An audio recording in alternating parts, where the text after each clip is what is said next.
to SVForum and thanks to SAP for putting this together. My name is Bill Reichert. I'm Managing Director at Garage Technology Ventures, and broadly speaking, Garage Technology Ventures is a seed stage and early stage venture capital fund. You know, garage, two guys in a garage, two gals in a garage, a guy and a gal, whatever, starting up their startup. And so we've focused historically on the earliest stage of startup companies, and in particular what we focused on is teams that have novel technology that has sustainable competitive advantage over a long period of time. That's been sort of our investment thesis. So, you know, part of the write-up on the session was a little bit self-serving because it has to do with our newest fund, which happens to be a focused Cleantech fund, which happens to be backed by a big corporate investor. So, so we've now announced this new Cleantech investment initiative, and the whole point of it is that there are all these corporates out there that don't have this luxury of saying, I like this asset class or I like that asset class, and we're going to flip around depending upon our mood this morning when we get out of bed. They're saying we're making investments for 10, 20, 40 years in industrial plant and equipment that's predicated on, you know, these feedstocks and inputs and material science capabilities that are going to change over the next decade or so. And so we've got to have a window into that emerging innovation ecosystem. So this whole corporate world of ours has a urgent need to maintain investment in innovation in what we call clean tech, which to them is the stuff their business operates under. You know, material science, chemistry, feedstocks, you know, energy, battery storage, all of these things is the stuff that these corporations either use or make or are somehow involved in their economics. So, you know, the great thing about the phrase Cleantech 2.0 is that you can define it any way you want to at any given point in time, you know, just as we have with everything else, right? You know, Web 2.0, what did that mean at the time? And it continues to evolve and morph. So from our point of view, it's not a matter of whether or not we're going to see a dramatic resurgence to the highs that we saw before, because I don't think we will. But what I do think we'll see is this diffusion of investment across technologies and sectors and materials that are critical for the future of the, you know, atom-based side of the planet. And so that's the, you know, so that's the proposition here that we think is going to play out. So Bill, you're going to have Garage Technology. It's already raised fund, and you're going to have a separate fund has a special limited partner, for lack of a better term, that is originating your corporate fund. Is that kind of correct? Right. So we've created this as a sort of add-on program or extension of our venture activities to partner with individual corporations. And, you know, the challenge here for corporations that we are tapping into, or at least responding to, is these corporations are saying sort of the traditional commit money to a big pool of venture fund for 10 years and then abdicate any access to control, you know, was frustrating to some of them. The other thing that we're doing is that most corporate guys are less comfortable at the earliest end of the spectrum, at the seed stage, you know, sort of pre-revenue, pre-validation stage. Most corporate venture groups are more comfortable post-validation, but they want insight and intelligence and a pipeline coming at the earlier stage. So our role as Garage is to be their feet on the street, eyes and ears, in the earliest stage of innovation, building up a pipeline of technologies that are going to be important to them over the longer term. But prior to your conversion to a corporate extension, it's sort of an ecumenical conversion. Prior to your conversion to a corporate funded investor, one of the bugaboos of corporate investing, Jai and Drew, forgive us, is that corporates move at a slightly different metabolism than VCs and entrepreneurs sometimes. and that their goals are not always aligned with that of the VC investor, or even perhaps with the entrepreneur. Is your fund going to solve some of those? And that's exactly the problem we solve. So Okay, thank you. all right. That was a softball question. Exactly. We'll get a little harder later. Yeah? Okay. Mark of DBL. Tell us a little bit about DBL and your take on this meme of Green Tech 2.0 or the next phase of Green Tech. Sure. Well, thanks for the introduction, and thanks for mentioning 3 of our highly successful clean tech companies, SolarCity, BrightSource, and Tesla. We're early investors in those Are you going to share a lot of information about SolarCity with us today? Yeah. Yeah, really? Okay. Some stock tips. Okay. They're supposed to go public. They're supposed to go public this week, right? Isn't it all in the S1? Next price on the 11th and go public on the 12th. So that's a real big bellwether for the whole clean tech firm. Everyone's taking a look. Obviously, valuations are terrible and have been for the past few years, particularly this past couple of years when the rest of the market recovered, and clean tech has just gotten worse, valuation-wise, both public and private. So, look at Enphase that did get out in the spring, and I think was expecting 800 million valuation, and then went out at 400. Is now down at 200, 150 or something. 100 million dollars. It's still better than Zynga and Groupon. Right? That's true. Okay.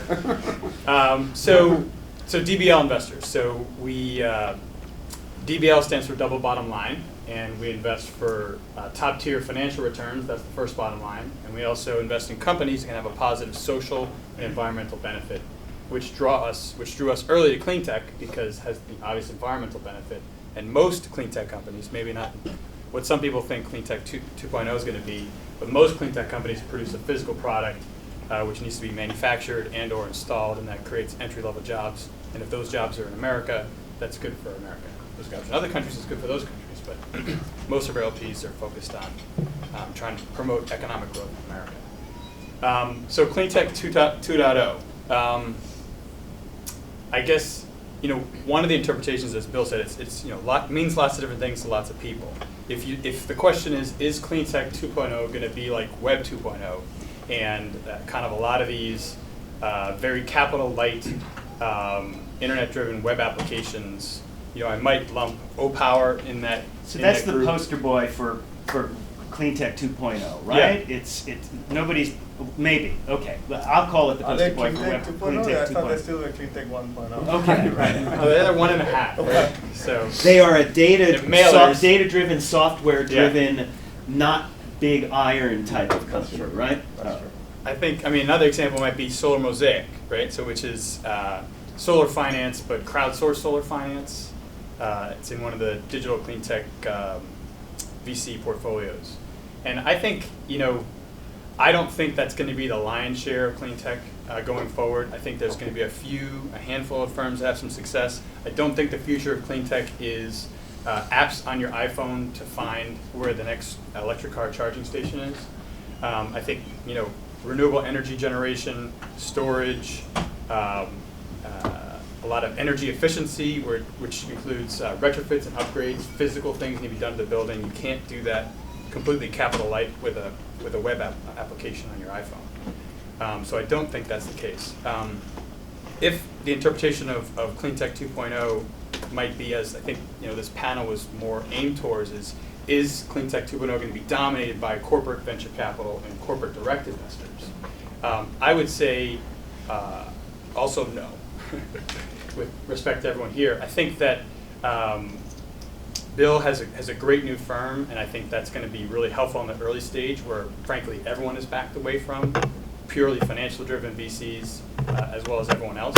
But I think that corporate venture capital has always been around. Look at the stats for the past 15 years or more.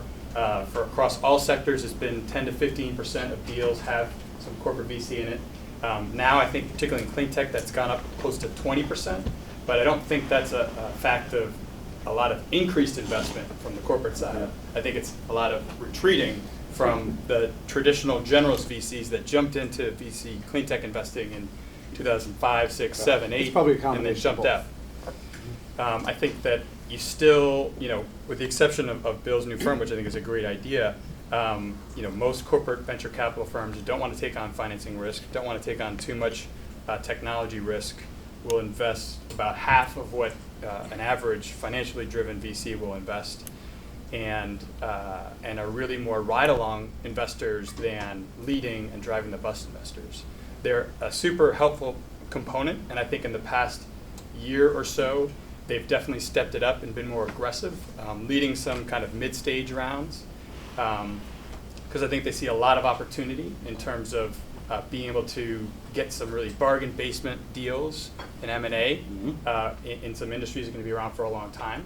And I think there's been some stepping up on their part, which is fantastic. And quite frankly, without that, a lot of venture-backed firms like ours wouldn't be able to close the last round. But I don't think it's going to be dominated. I think they're going to play a little bit of a larger role, at least for the next 2 or 3 years. Okay. Let's talk a little bit about O-Power for just a second, okay? So are you guys familiar with, I think, nope. So O-Power is a VC funded by top tier venture capital firms, software, home, residential behavior, energy behavior management company. Is that a reasonable explanation? Yeah. Basically, you get a bill at the end of a document, a statement at the end of the month that talks to you about your energy usage and compares it to your neighbors, and it's a shame-based business model. Is that how they advertise it? No, they don't. In fact, O-Power hates that I use that term. But they'll say your neighbor who has a home your size is using half the amount of electricity you are. Here's some suggestions on how you might be able to fix that. Clean the motor under your refrigerator. Put in new filters. Yell at your kids to shut the damn lights. And that is, excuse me, no, that just causes me agita. It's my problem, the lights being left on, to be honest. I don't think it's not very effective, the yelling part.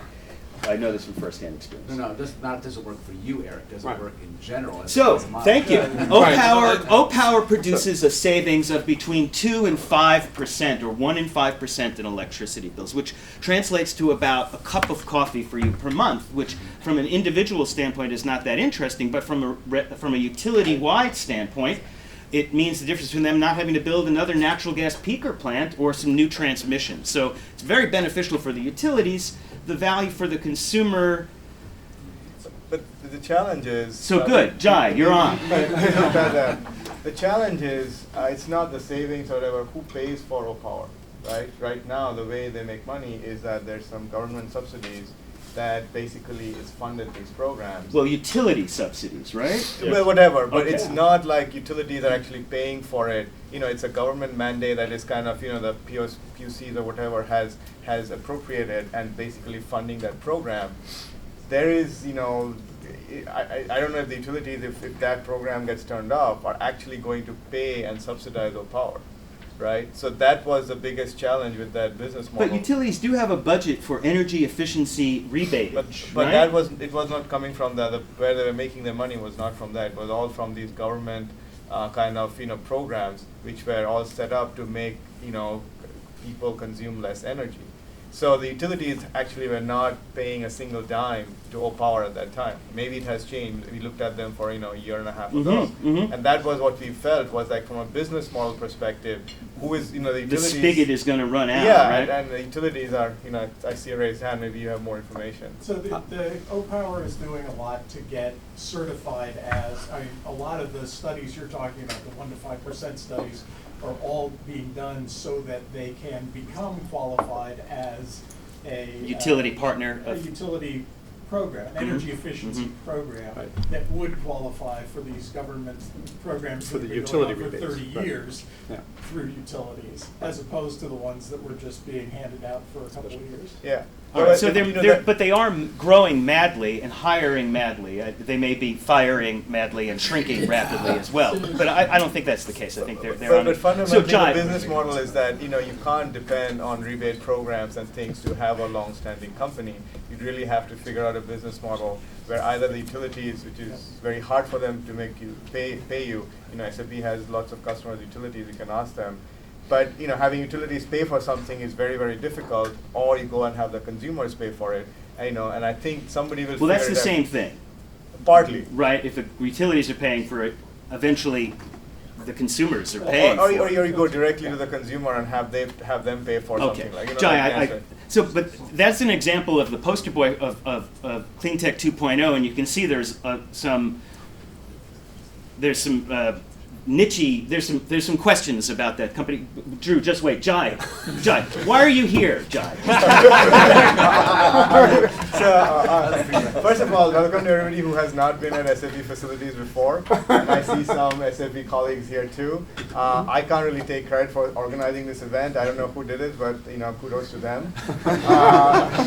But I think if you look at SAP has done from an environmentally consciousness, has done a lot of things to make these buildings more efficient. I think the building I sit in the next door, building 2, is LED or LED certified. I don't know all the terms, unfortunately. But to give you a little bit background on SAP Ventures, we are actually an independent firm with SAP AG as our sole LP. And we focus on financial returns, and we try to leverage SAP to help our portfolio companies. And we manage 2 funds. One is focused on direct mid-stage investments, and we invest 10 to 12 million. Lead rounds, more companies in the 10 million or so revenue run rate. And we have another fund that we just raised, also from SAP, to invest in early stage managers, who are investing in companies that are some of them hopefully will be big data oriented, focused on utilities and Cleantech, and some of these companies hopefully will leverage HANA, which is SAP's new in-memory database, to go do all these big data computation and help clean tech and utilities and things like that. So it's a great example of a strategic who has clear the value proposition of you investing in companies is to further SAP's products to some extent. Both. We have 2. Our CFO Werner would not give us the capital if she did not make financial returns, better or in the top quartile. Right? All right, but you did mention the word big data, and that's the intersection between SAP and green tech. Is that right? Yeah. So that's where the also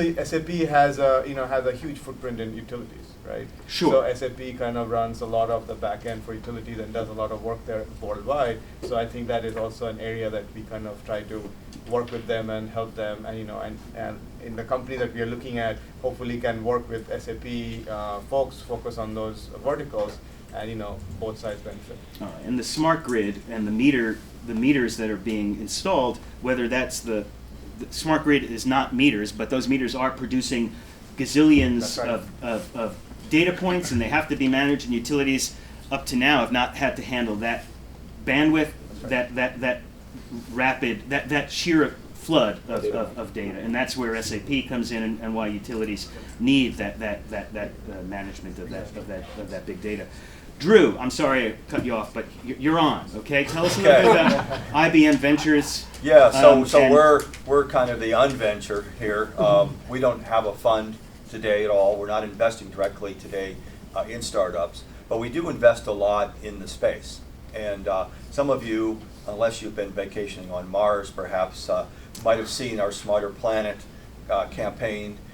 That's really all about kind of the totality of clean tech, or at least where clean tech meets IT is kind of where we focus. And so we really think about clean tech in the broadest possible sense. We're thinking about cities and more sustainable cities and transportation networks and all of those, even healthcare, all the aspects to help create a more sustainable planet are things that we would consider parts of clean tech. And indeed, there are a lot of, I think, very interesting plays that are software oriented that might be Clean Tech 2.0 that we have been investing, not capital, but other kinds of resources in. Companies like Streetline, for example, helping with smarter parking, optimizing scarce resources in cities, for example, cutting down on CO2 emissions, driving around hunting for parking spaces. There are little optimizations, little wedges sometimes make a big difference.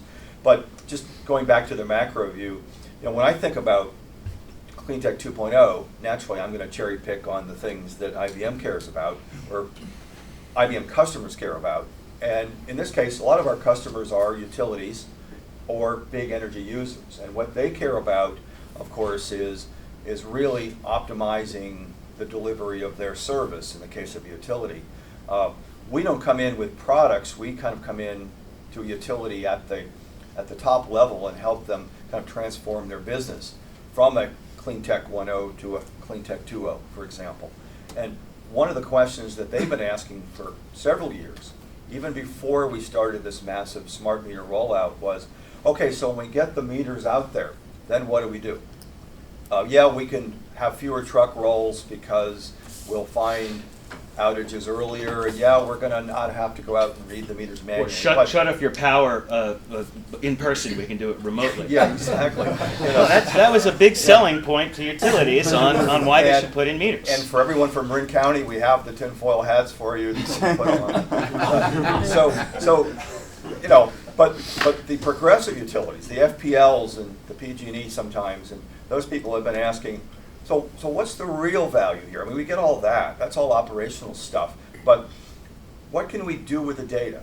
You know, what's really going on? And to your point about that, that's really, I think, to us, Cleantech 2.0 is really about the data and about realizing the value and unlocking the value in a lot of the data that not just in the smart grid, but throughout a lot of Cleantech. If you kind of examine a lot of the interesting plays, I think they're going to be primarily software. I think O-Power is one extreme. I think that's kind of a software as a service thing that's kind of on one end. And maybe the steel in the ground is another side. But there's a middle ground that utilities have been begging us to really go after, and that's how do we make operation of this grid more efficient? How do we do a continuous optimization play so we're constantly balancing supply and demand? How do we take consumption data and take all of the demand data and actually look at it in real time, maybe in in-memory databases or other kinds of technologies, so we can make really smart choices about how we operate the grid? And we have companies like Gridient and AutoGrid and others that are starting to enter. AutoGrid hasn't launched yet, but they're another one that's really, I think, where I think of Cleantech 2.0, it's right in that very smart space where it really is smart grid. It's not just meters, but it's about the utility operating the grid in a very intelligent way, making intelligent real-time choices about what needs to happen. It's the Stanford professor who started AutoGrid, I believe? No? Yeah. Not a Stanford professor, but he has some connections. Okay, Yeah. and they're doing AutoDR, a lot of ADR 2.0, That's I right. believe, right? Yeah. Well, it's a demand, optimization kind of things. So But- Drew, that's do the you first welcome the application, entrepreneurs in the audience to right. come to you for money? You did say you're not investing. So what We're not investing direct capital. So we're not doing what Bill and DBL do and even SAP. So what we're doing is on behalf of our customers, we're trying to spot technologies and mainly companies and kind of be that impedance match between the brand new company and technology and, say, the utility. We're trying to be that match that helps bring those new technologies into the utility, helps get them up and running, helps connect them to their back-end systems. A lot of them are running SAP, for example, but there's a lot of integration that has to take place. You take a system like Gridient or AutoGrid or something, and you don't just pop it in there. I mean, there's a lot of wiring that has to take place, a lot of in our case, lucrative kinds of integration that has to go on to try to help make all this work. And so this is not. That's the motivation. This is not just philanthropy. I mean, we obviously make money when we're in there working with, in this case, utilities, large energy users, and startups make a really great opportunity to come in and help these companies kind of go to the next level, help transform their business. And IBM is honored to kind of be in that position to be able to kind of look both ways and bring those companies in and help be a trusted partner to wire them in to their operational systems. So you talked about being a bridge, and Bill, you Yeah. talked a little bit about being a bridge as well between entrepreneurs and corporates. But I want to we're going to take questions in a little while. This is going fast. Can I do it, please. Put in a plug for SmartCamp? Can I put in a plug Yes, for please SmartCamp? do. Better than So, me. okay, so for entrepreneurs who have an innovative technology that can match to the the Smarter Planet framework, you should apply to IBM SmartCamp, which is this very impressive fun. and powerful program for entrepreneurs to have the opportunity to tap into this global IBM behemoth that can conceivably connect you to customers and partner opportunities in the Smarter Planet universe. Yeah, Is that fair? Yeah, it's, okay. yeah, so unlike a lot of these business plan competitions or call for companies, we have a filter around Smarter Planet, and that filter basically says, maybe to simplify it, one part Internet of Things, sensor technology, some kind of analog to digital kind of thing, one part analytics, smart data, and probably also one part efficient cloud type model.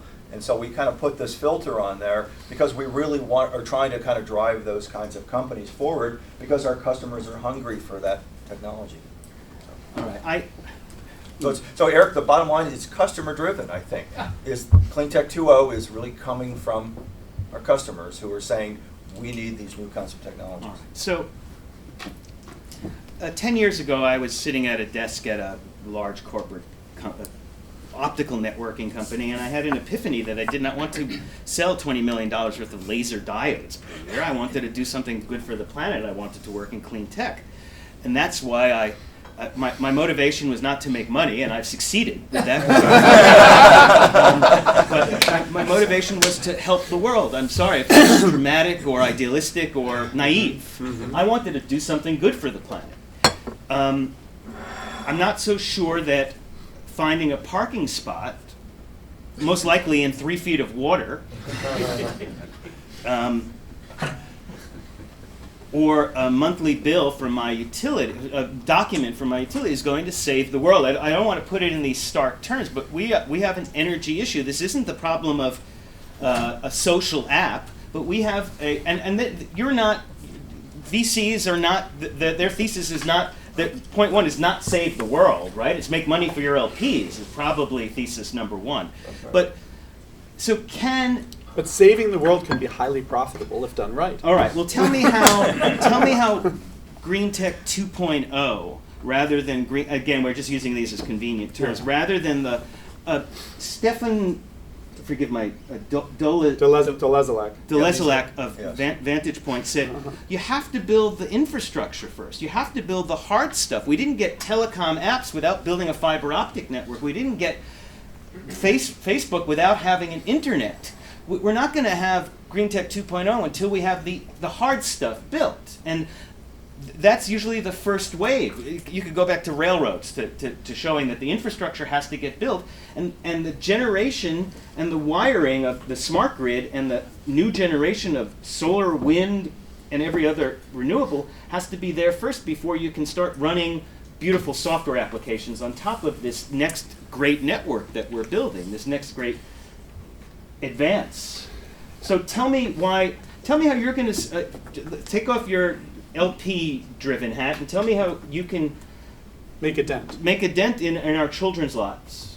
Yeah, and it's become a little bit of a hackneyed phrase, but I think everybody agrees that the answer is all of the above, right? I mean, meaning it's there's not one silver bullet technology that is going to address all of our needs in the future. It's, as we see in every sector of society, it's going to be a combination of lots and lots of brilliant innovations, and you can have lots and lots of billion-dollar value creation across this broad spectrum. From at the one end, another way to look at it, we got all these spectrums, right? One end is efficiency broadly defined. And all the studies, all the intelligence, everybody knows that the most economically powerful way to save the planet is to be more efficient in sort of everything we're using, whether it's electricity or natural gas or materials or petroleum or whatever it is. So there's a whole bunch of value creation on the efficiency side. And then, and efficiency also includes sort of all of the stuff that we make and use. and sort of building everything from the carpets and bottom to the lights above, so that they are more efficient in sort of every dimension of that. The cost to make, their life cycle, the cost to dispose of, their energy utilization, their effect on our health, the effect on our productivity, blah, blah, blah, right? So you've got that. And then, yes, there's what you're referring to as the hard stuff. There's pure energy generation, but there are lots and lots of components of innovation in all of that. So we now have a solar ecosystem. We do have, quote unquote, the hard stuff. We have a solar ecosystem. We've got billions and billions of dollars that have been invested in steel in the ground, in solar utility farms and solar on the roof, and continuing to be invested. There's a whole ecosystem around improving that industry and making, the top coat conductive layer and all the materials, the substrates, the collector materials, the conductive layer materials, everything in there can be made better, faster, cheaper with innovation. And now, a business in that domain can be $1 billion, can create $1 billion of value. So, it's not, it doesn't make sense to be looking for a silver bullet, and it doesn't make sense to say, well, Cleantech IT isn't really Cleantech and it's an excuse, which Kind of what I said. Cleantech IT is certainly and obviously part of the whole ecosystem. And there's a lot of value creation opportunity there that can make LPs a lot of money and can improve life for our Mark, children. how are you going to make it? How is DBL making? Is DBL going to make an impact in our children's lives, or is green IT just a vertical within the IT space? Okay. I love Eric. You always ask like 12 questions at once. Pick one. You can pick one. By the way, I want to make one thing. You can just pick whatever one you before like. you answer, Bill is Garage Technology Ventures is the only company that I can think of who's made venture returns in thin film solar, because they sold Mia Soleil stock in the third round to some other investors. So there was wealth creation. I don't know if there's value creation. There's certainly wealth creation there. And I would argue there's value creation. Okay. That's a longer discussion. Right. Sorry, Mark. So answer any one of those questions. I'll answer them both. So the first one, is DBL Investors going to make an impact in our children's lives? Yes. Us, among other venture firms and strategic firms that have invested in these companies building the infrastructure, as Bill was saying, the bright sources, the SolarCities, we're going to get pretty close to the AB 32 goal for California for 20% of 20% energy coming from renewable sources. We're on track, as I understand, to hit the 33% goal by 2020. So that's an impact.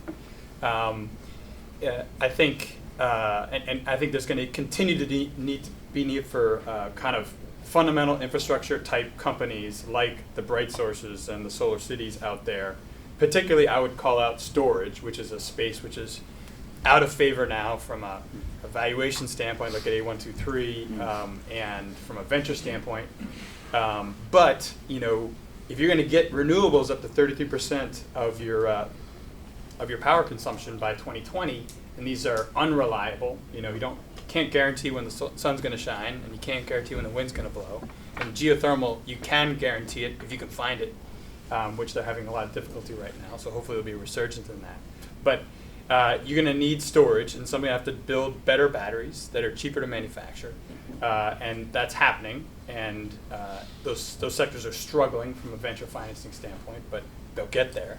And then there'll be a kind of a tech component on top of that, I think, because you'll have a combination from the storage side. You'll have, I think, a lot of storage out there by 2020, and you'll have a combination of like big iron storage, kind of Bright Source Energy has the molten salts that come with it, so it's kind of giant storage with the deployment of the energy generation. But you also have a lot of distributed small storage, kind of right next to where the consumer of the power is.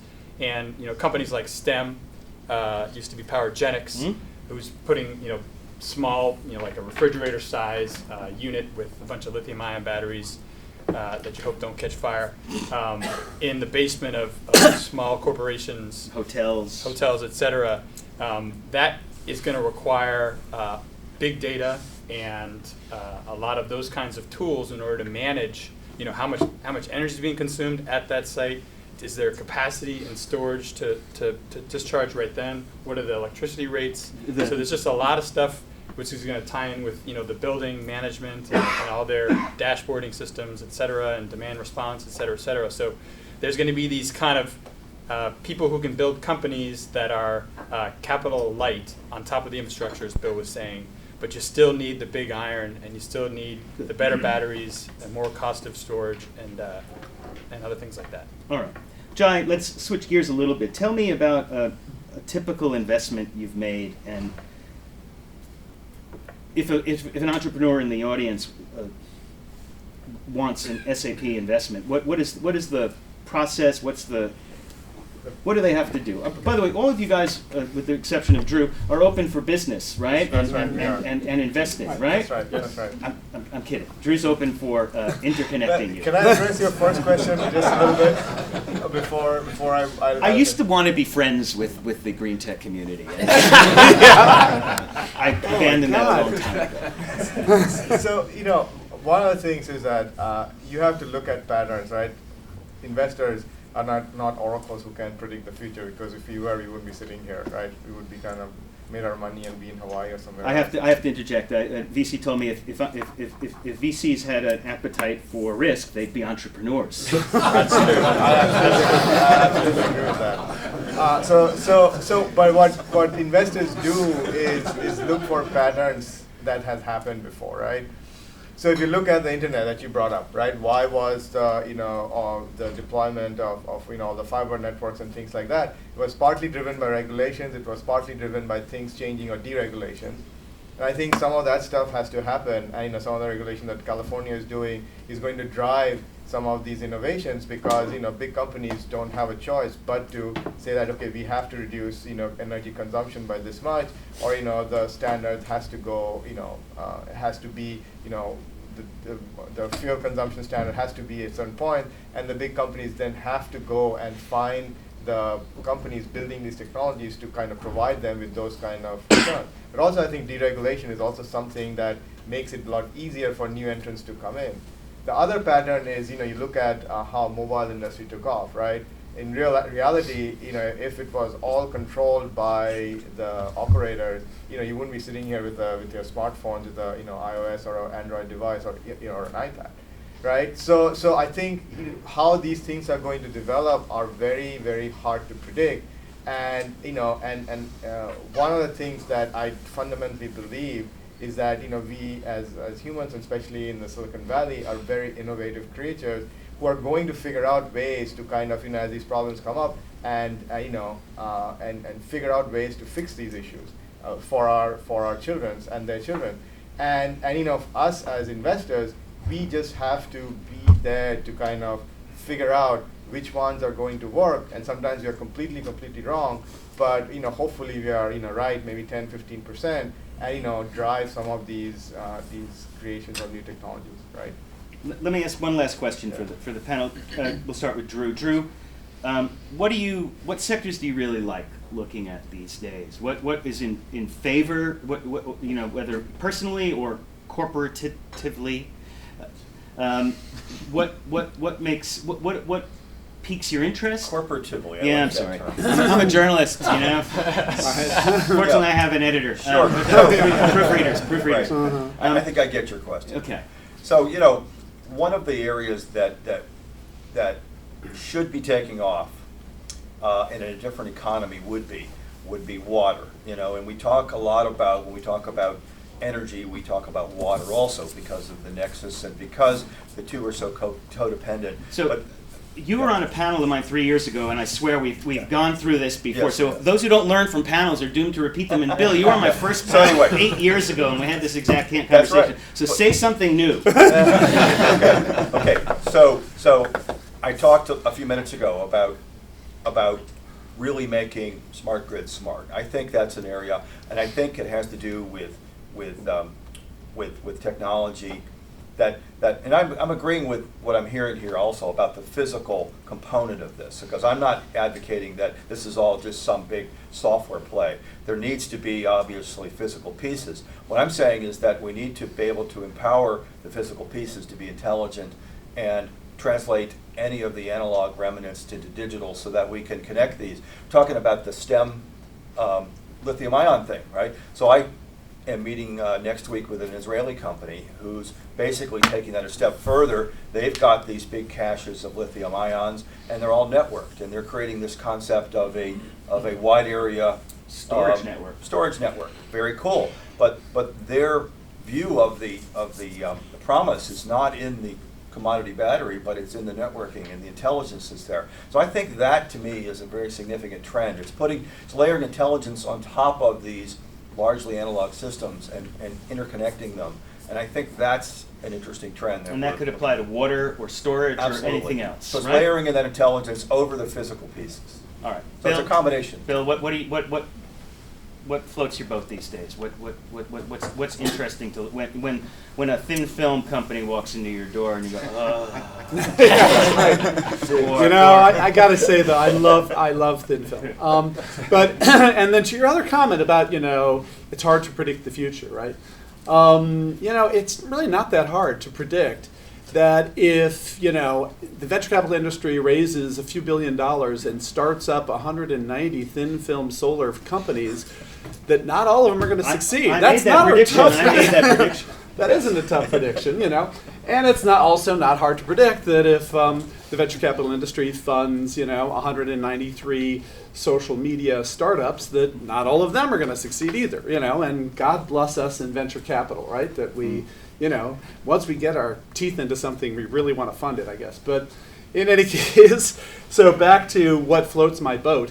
What we learned long ago is getting overly excited about a technology as a thesis in advance is dangerous. That almost always the best investments we have made have been by casting the net broadly, looking at lots and lots of different startup companies, emerging technologies across a lot of spectrums, and letting the most interesting stuff bubble up. And so we've been in labs down at UCLA and up at Lawrence Berkeley and seeing these projects, people working on these novel materials that can do amazing things. And it's just extraordinary to see all of the innovation that's going on in material science.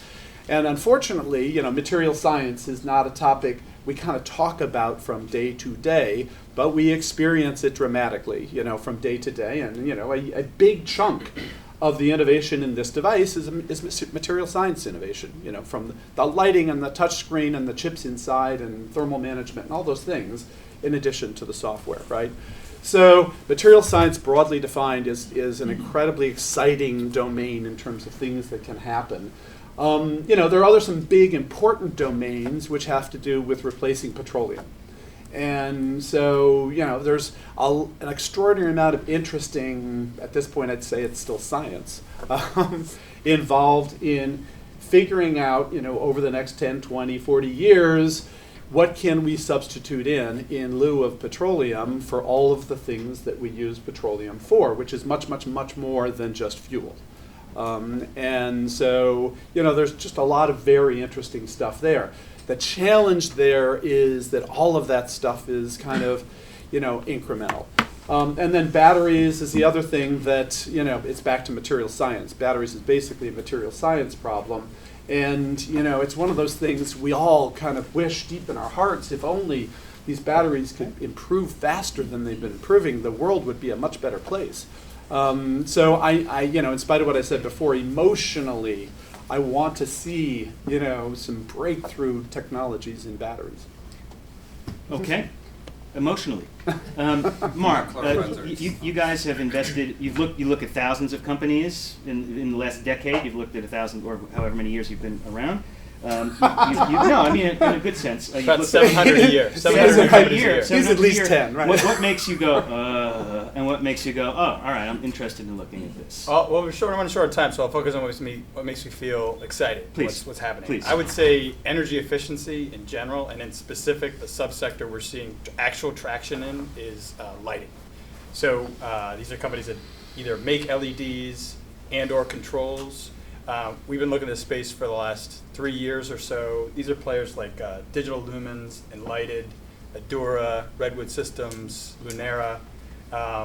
They've been kind of bouncing around at around 10 million of revenue for the past 2 or 3 years, and in almost all those companies, we're seeing a jump from 10 to 20 from 2011 to 2012, or 15 to 30.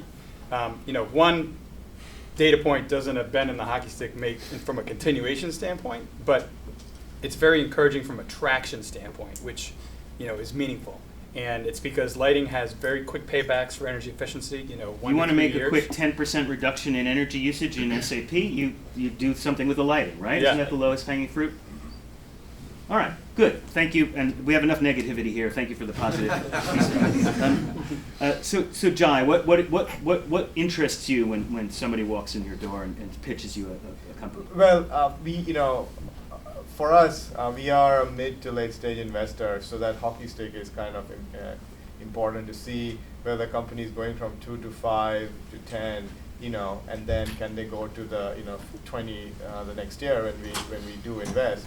So I think so that's unfortunately that's one of the first criteria we look at. But then we kind of look at the team and kind of just like anything else. How can we help the company grow leveraging SAP for them? That's one of the criteria we look also. I think from our perspective, we are looking at more software-oriented solutions. So energy efficiency is a kind of the thing that we are looking at. The other area that I look at, and SAP being a global company looks at, is a lot of stuff going on in emerging markets. We have a pretty big portfolio in India. We look at a lot of companies out there, and I think one of the interesting things going on there is that people are making things efficient, not with like cutting edge technology, not going to labs and getting something new, but just taking what is existing and making the infrastructure a little better, and kind of figuring out new ways of offering it to the to the consumers, and making actually a big difference in energy consumption, but not only that, bringing energy to people who actually don't have it. So we actually focus. We see that there's going to be innovations in business models out there in emerging markets that you're probably not going to see in the U.S. for a while. All right. Please have at these guys. Ask a question, please. Please. My question is about kind of the intersection between Cleantech and VC opportunity. And last week at the Always On conference, I think, Bill, you were there, there was a panel that was about how things need to be incredibly scalable, and it needs to be like Lyft that has a gazillion users really quickly. And then that was followed by a panel on water where it was a bunch of companies that are very promising but chasing a $5 million pilot with a municipal utility. And it just seemed like there was such a contrast between two panels right after each other. And I guess maybe if you guys could speak to that, where is the opportunity? And for those companies that lie outside of the VC opportunity, where do they go? Yeah. So does early stage investing work in clean tech? Is that kind of what we're saying, or? Well, you have some investors saying that it's got to be like a web company that does clean tech, and others that are Well, so one of the comments that was made on that panel, the other one was that one of the VCs said, well, there's this common wisdom now that clean tech is capital intensive and takes a lot of money, and one of the VCs said, so if you want to invest in clean tech, then you better have all of the money you're ever going to need around the table in the first round.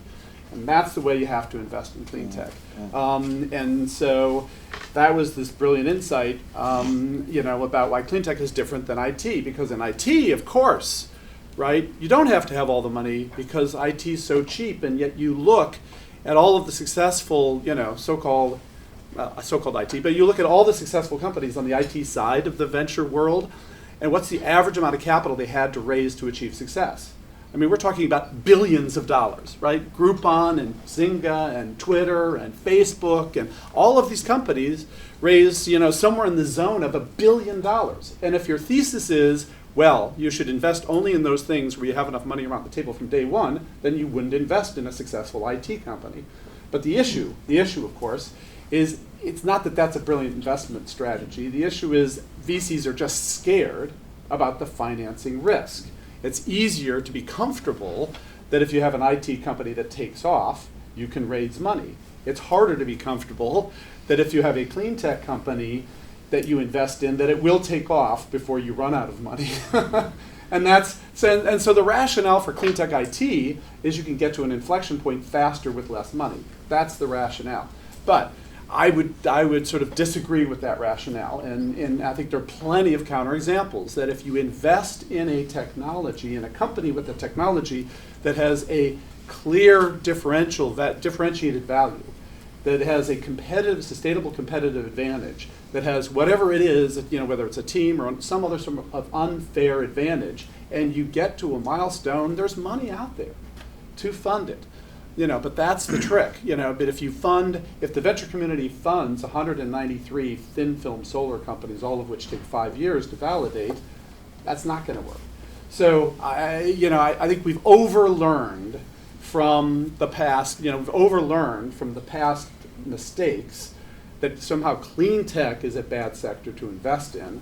There are bad investment practices, and they apply to IT and to clean tech. And we've got to stop doing bad investment practices, chasing fads, overfunding sectors, and not paying attention to financing risk. Well, also for entrepreneurs, not raising VC should be a way there. That tons of companies have been bootstrapped and successful companies. And you look at some of the old software companies; they had tough times selling, right? They didn't raise any money; they raised very little money, and they went out and became billion-dollar companies or multi-billion. So is the fact that some VCs are not funding a sector doesn't mean that the entrepreneur should go there.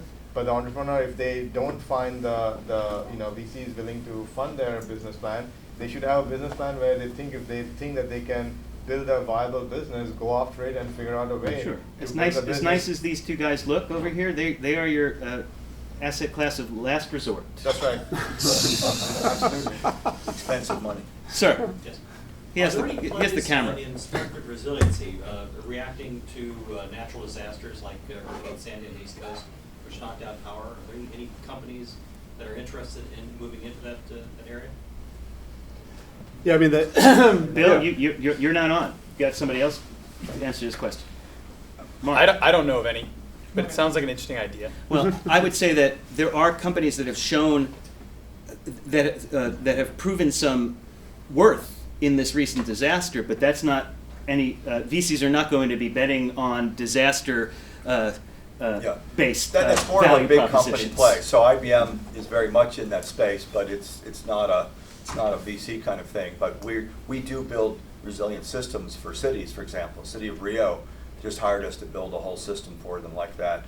But those are a different scale completely. But there are companies who we are looking at some companies on backup and data, things like that, where basically they allowed these their customers to be up and running even though the system had completely shut down, because of backup. They had a virtual kind of office set up for them almost immediately.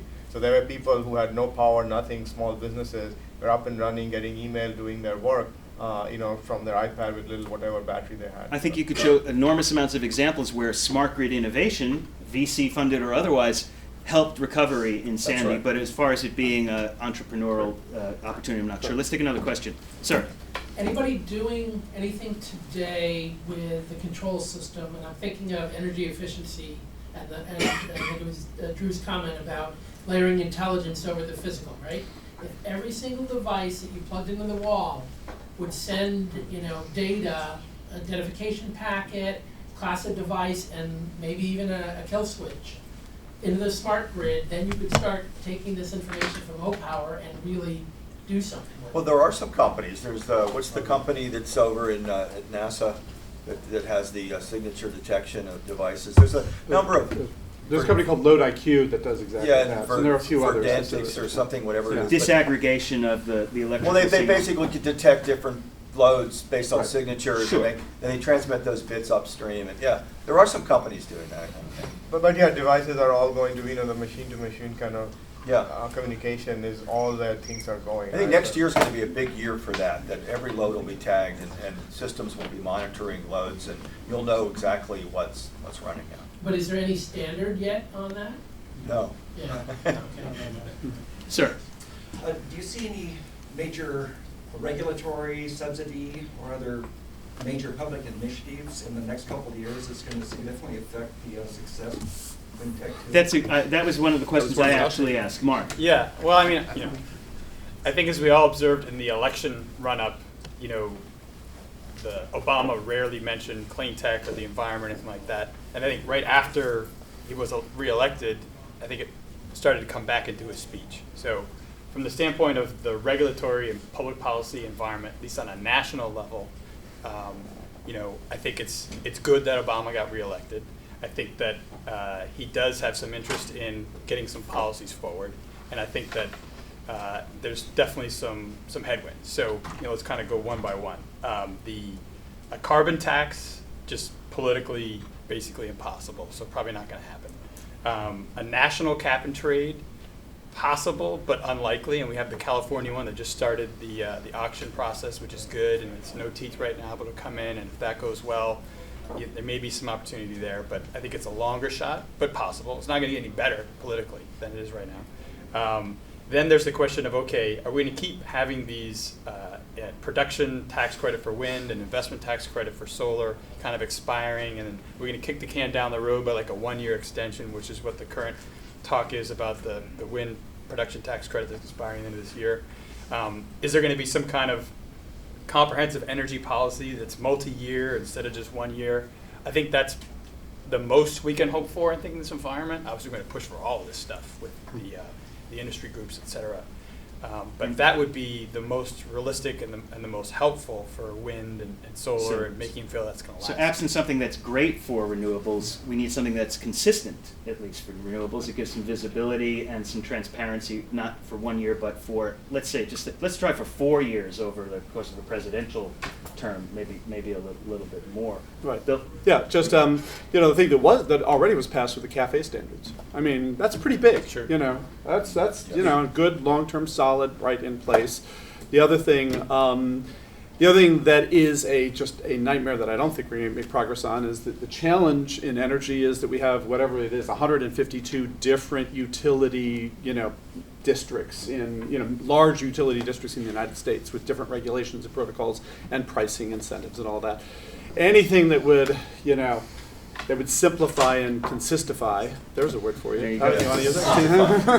Consistify would be great. And then the other big macro issue is petroleum and gas production in the United States. That's the other big macro phenomenon that's happening in the United States that will dramatically affect the clean tech, innovation economy.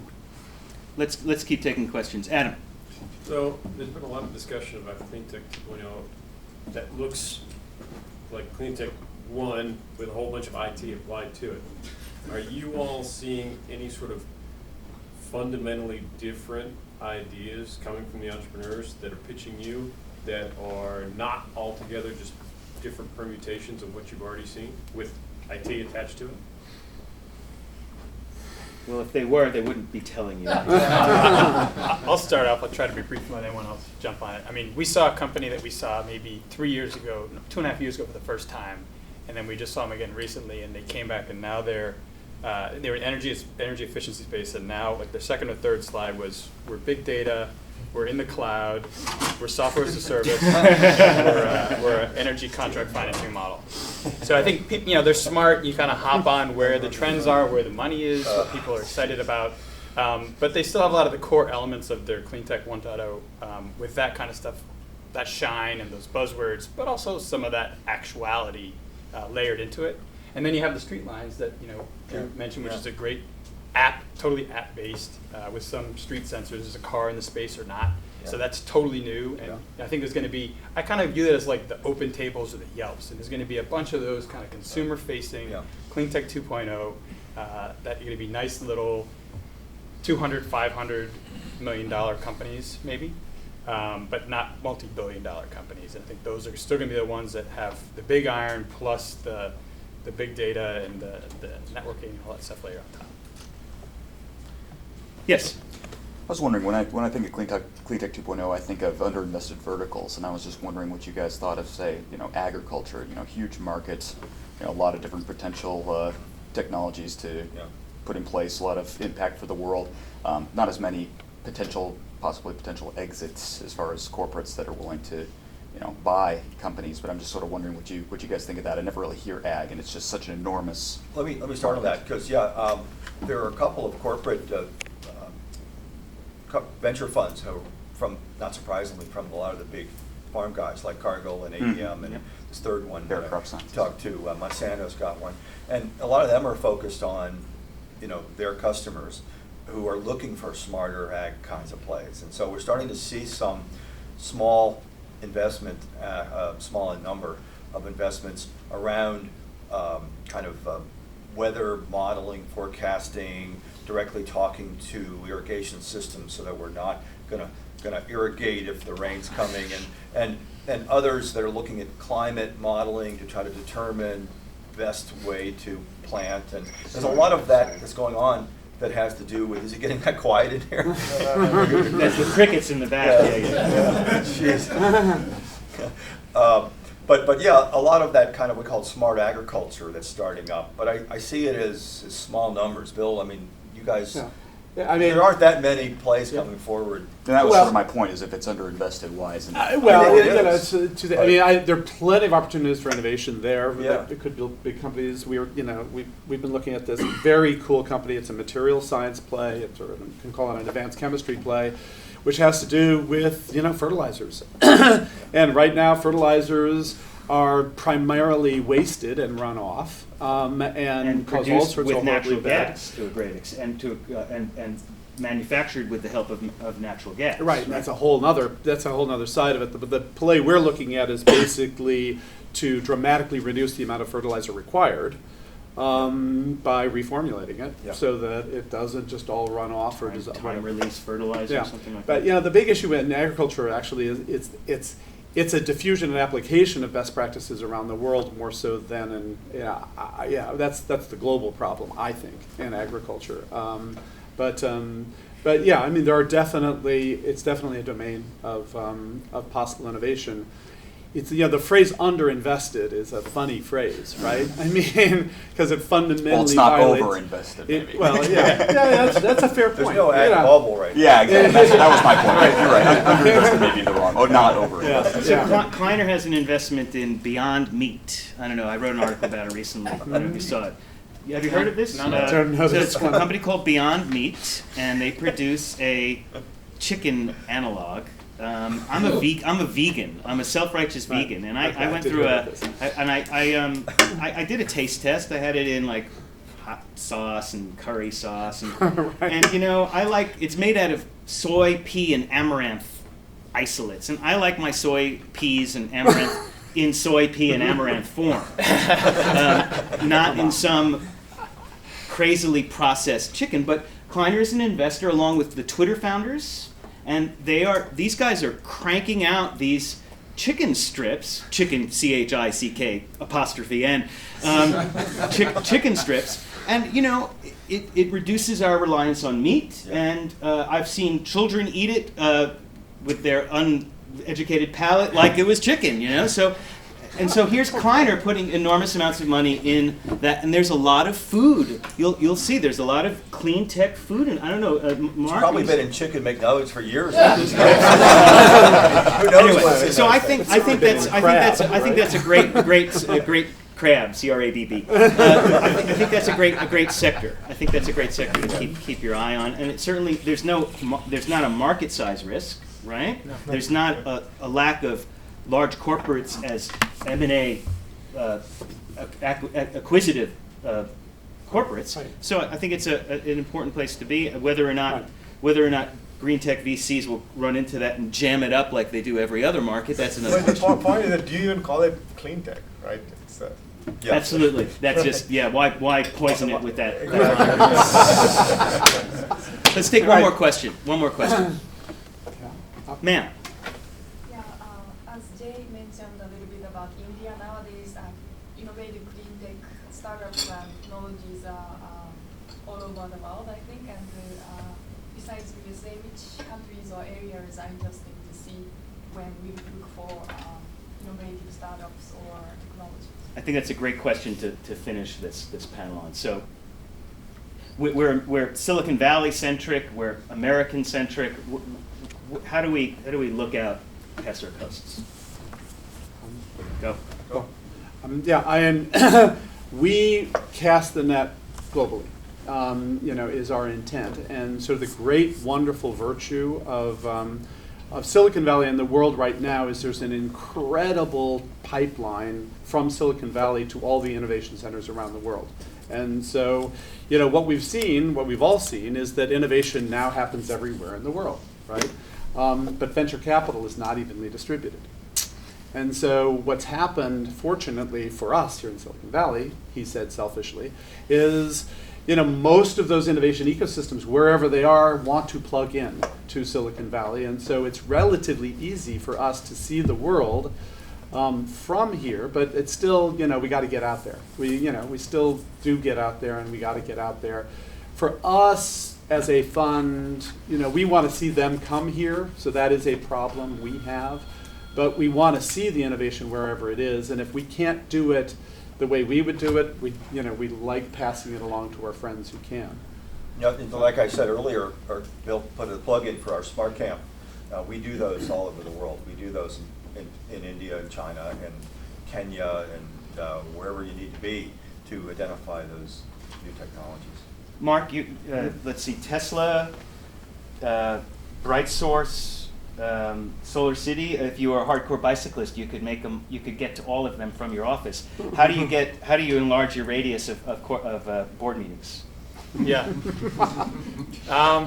Well, our fund doesn't invest in companies headquartered outside of the U.S., so that's a limitation for us, kind of, that we have in tandem with our LPs. I think Bill said it right. I can't really add too much more to you. You got to keep your eyes and ears open, and oftentimes, thankfully, a lot of those folks kind of come here. To you. Yeah. But there is an ecosystem of investors out there, right? Like IFC, which is the venture arm of World Bank, that I know is investing heavily in clean tech, in all the emerging markets, both India and China. And there are funds out there, local funds that are investing in all these areas. I think if you look at it, anywhere where there is a resource constraint, either in energy or water or anything, entrepreneurs will always figure out a way to kind of make money and figure out how to make that easier, right, and get rid of the resource constraint, right? So. All right. Drew Clark, Jai Das, Mark Peretz, Bill Reichert, Natalie at SVForum and SAP, and our audience. Thank you for attending. Thank you for being on.